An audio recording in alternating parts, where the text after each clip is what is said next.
बिहार के मरीजों के लिए यह एक बड़ी खुशखबरी है कि एम्स पटना के विस्तार को हरी झंडी मिल गई है। बिहार सरकार पटना एम्स को 24 एकड़ अतिरिक्त भूमि उपलब्ध करा रही है, जिससे राज्य का मेडिकल इंफ्रास्ट्रक्चर बेहद मजबूत होगा। इस विस्तार के तहत अस्पताल में 900 नए आईसीयू बेड तैयार किए जाएंगे, जिससे गंभीर मरीजों को इलाज के लिए दूसरे राज्यों का रुख नहीं करना होगा। बिहार के धान के कटोरे के रूप में पहचान रखने वाले रोहतास जिले में इस बार कमजोर मानसून ने किसानों की चिंता बढ़ा दी है। आषाढ़ का पहला पखवाड़ा बीतने के बावजूद जिले में धान की रोपनी लगभग ठप है। कृषि विभाग की 3 जुलाई तक की रिपोर्ट के अनुसार रोहतास उन 24 जिलों में शामिल है जहां अब तक 1% क्षेत्र में भी धान की रोपनी नहीं हो सकी है। किसानों का कहना है कि पिछले साल इसी समय तक अधिकांश गांवों में धान की रोपनी तेजी से चल रही थी। इस बार खेत और बिचड़ा दोनों तैयार है, लेकिन बारिश नहीं होने से खेती प्रभावित हो रही है। लगातार देरी से खेती की लागत बढ़ने और उत्पादन घटने की आशंका भी बढ़ गई है। कृषि विभाग के अनुसार पूरे बिहार में अब तक केवल 4% धान की रोपनी हो सकी है, जबकि सामान्य से लगभग 50% कम वर्षा दर्ज की गई है। कृषि विशेषज्ञों का मानना है कि जुलाई के पहले और दूसरे सप्ताह में अच्छी बारिश नहीं हुई तो धान की पैदावार पर इसका असर पड़ सकता है। बिहार के सरकारी स्कूलों में कक्षा 1 से 8 तक की त्रैमासिक परीक्षा 7 जुलाई से 13 जुलाई तक होगी। SCERT ने परीक्षा का पूरा शेड्यूल और दिशा निर्देश जारी कर दिया है।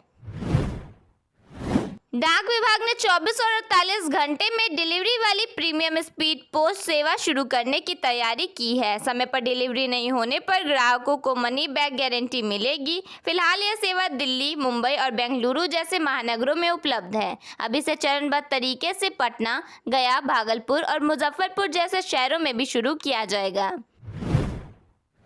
बिहार के लखीसराय जिला मुख्यालय में 21 जुलाई से 23 जुलाई 2026 तक 3 दिवसीय विशेष पासपोर्ट सेवा मोबाइल वैन शिविर का आयोजन किया जा रहा है। क्षेत्रीय पासपोर्ट कार्यालय पटना द्वारा आयोजित इस कैंप का मुख्य उद्देश्य स्थानीय नागरिकों को उनके घर के नजदीक ही पासपोर्ट सेवाएं उपलब्ध कराना है, ताकि उन्हें दूसरे शहरों के चक्कर न काटने पड़े। छपरा में अगर आंगनबाड़ी केंद्र समय पर नहीं खुलेगा तो सेविका और सहायिका के मानदेय से कटौती की जाएगी। यह सख्त आदेश छपरा डीएम का है। डीएम ने स्पष्ट कहा कि आंगनबाड़ी केंद्रों के संचालन में किसी भी प्रकार की लापरवाही बर्दाश्त नहीं की जाएगी। मुजफ्फरपुर के बाबा गरीबनाथ धाम को बनारस और देवघर की तर्ज पर विकसित करने की योजना तेज हो गई है। 14.32 करोड़ के प्रस्तावित आध्यात्मिक कॉरिडोर के लिए पर्यटन विभाग की टीम ने स्थल निरीक्षण किया है। आरजेडी के 30वें स्थापना दिवस पर लालू प्रसाद यादव ने बिहार की जनता के नाम संदेश जारी किया। अपने संदेश में लालू यादव ने भारतीय जनता पार्टी पर तीखा हमला बोला। उन्होंने आरोप लगाया कि संवैधानिक संस्थानों का दुरुपयोग किया जा रहा है, लोकतांत्रिक मूल्यों को कमजोर किया जा रहा है और सामाजिक न्याय, शिक्षा, रोजगार तथा अल्पसंख्यकों के मुद्दे को पीछे धकेला जा रहा है। उन्होंने कहा कि सत्ता और पूंजी के सहारे लोकतंत्र को कमजोर करने की कोशिश हो रही है। उन्होंने आगे कहा कि साथियों, विगत कई राज्यों के चुनाव नतीजों की अगर पड़ताल करें तो मालूम होगा कि बीजेपी संवैधानिक संस्थानों को कब्जे में लेकर संविधान को दरकिनार कर तानाशाही के बल पर देश को फिर से पीछे धकेलने का प्रयास कर रही है। हमारी राजनीति हमें इस परिस्थिति को स्वीकार करने की इजाजत नहीं देती। महाराष्ट्र टीटी प्रश्न पत्र लीक मामले में बड़ा खुलासा हुआ है। आगरा स्थित प्रिंटिंग प्रेस से जुड़े 3 कर्मचारियों को पुलिस ने गिरफ्तार किया है। इस पूरे नेटवर्क में मास्टरमाइंड विजेंद्र गुप्ता और उसके सहयोगियों की भूमिका सामने आई है। मामले में बिहार एसटीएफ और महाराष्ट्र पुलिस की संयुक्त टीम लगातार छापेमारी कर रही है। बिहार में आपराधिक मामलों के जल्द निपटारे और क्राइम कंट्रोल के लिए सरकार 100 नए फास्ट ट्रैक कोर्ट खोलने जा रही है। मुख्यमंत्री सम्राट चौधरी ने सोशल मीडिया पर इस फैसले की जानकारी दी। इससे गंभीर मामलों के दोषियों को जल्द सजा मिलेगी और पीड़ितों को समय पर न्याय मिल सकेगा।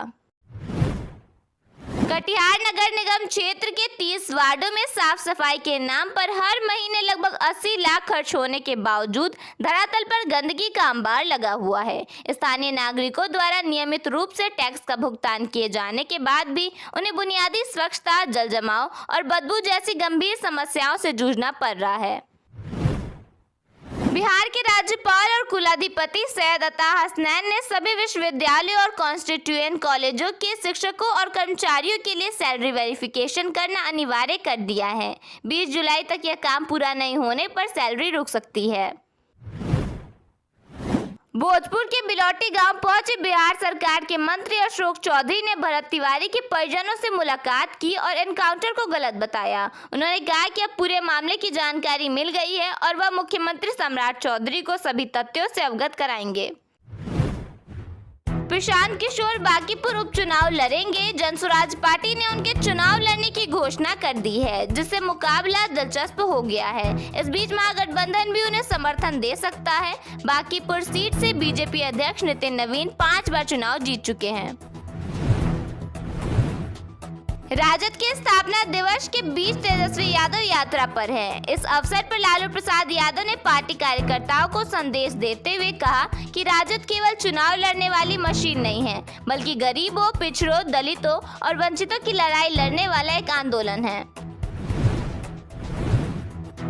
भरत एनकाउंटर मामले को लेकर मंत्री अशोक चौधरी ने सवाल उठाए हैं। उन्होंने पूछा कि एनकाउंटर के दौरान एसडीएम वहां क्या कर रहे थे। उन्होंने कहा कि जब रक्षक ही भक्षक बनेंगे तो महादेव इलाज करेंगे। वहीं भरत की मां ने आमरण अनशन पर बैठने की चेतावनी दी है।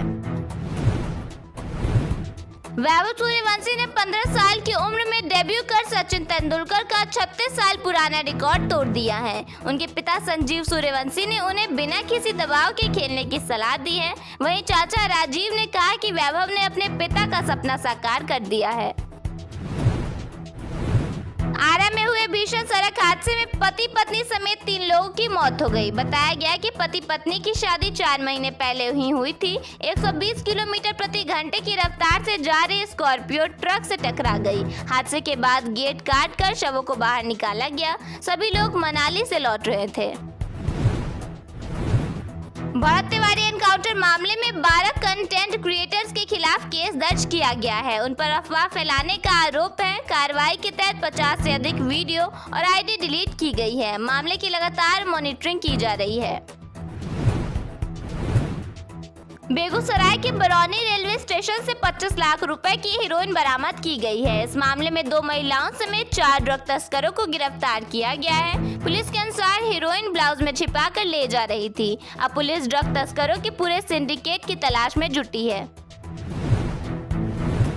पटना साइंस कॉलेज में पर्दे लगाने पर 70,000 रुपए खर्च किए गए हैं। इसके साथ ही कॉलेज की कैंटीन टेंडर प्रक्रिया में कथित धांधली के आरोप भी लगे हैं। छात्र संघ अध्यक्ष ने इस मामले पर सवाल उठाए हैं। प्रदेश में मौसम को लेकर पूर्वानुमान जारी किया गया है। पटना समेत 12 जिलों में आज बारिश का ऑरेंज अलर्ट जारी किया गया है। 7 जुलाई के बाद कई जिलों में भारी बारिश होने की संभावना है। फिलहाल अधिकतम तापमान सामान्य बना रहेगा।